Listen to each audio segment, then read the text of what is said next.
Welcome back. It's Sabarinath on Startup Street. In the past decade, union budgets have consistently spotlighted the need for enhanced skilling initiatives, but these targets have been largely unmet. However, a Chennai-based startup might just propel the momentum forward to train India's vast blue-collar workforce. Jude Sannith explores the story of Skillveri and its growth. If you're thinking these VR headsets are all about getting you to deep dive into the next immersive gaming experience, think again.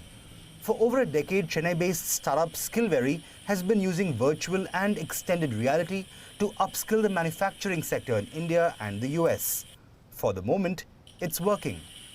We have been profitable for the last 5-6 years, and we are looking at ensuring that our unit economics work. We have been growing between 70 to 90% year on year, but I think maybe 15 months from now onwards, we hope to see like 5x kind of growth every year. Skillveri has reached approximately $2 million in revenue with a medium-term goal of achieving $50 million by 2029. This ambitious target is driven by the anticipated acceleration of India's skilling transition. If successful, it would represent a significant shift for the company, transitioning from deriving 75% of its revenues from training institutes in the US to generating a substantial portion from schools and corporate skilling programs in India. The startup's business model is rather simple.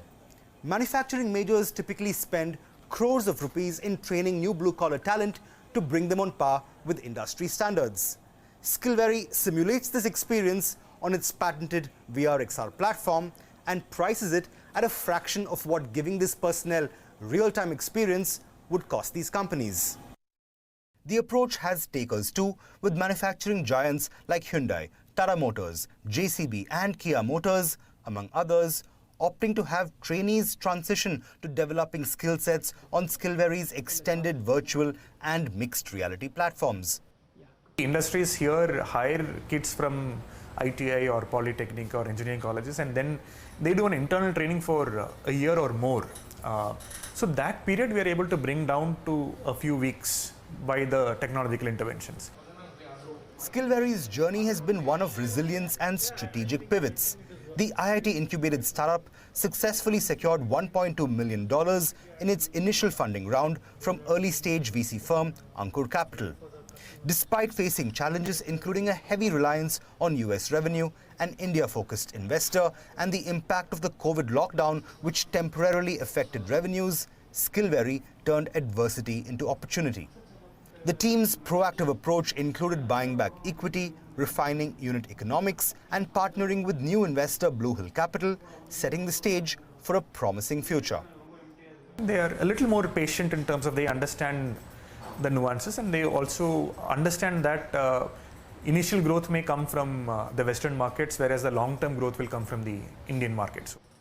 Today, Skillveri is prioritizing unit economics over scaling up. So a fundraise is not on the horizon and overheads are low. In Chennai, Jude Sannith. Decathlon, the global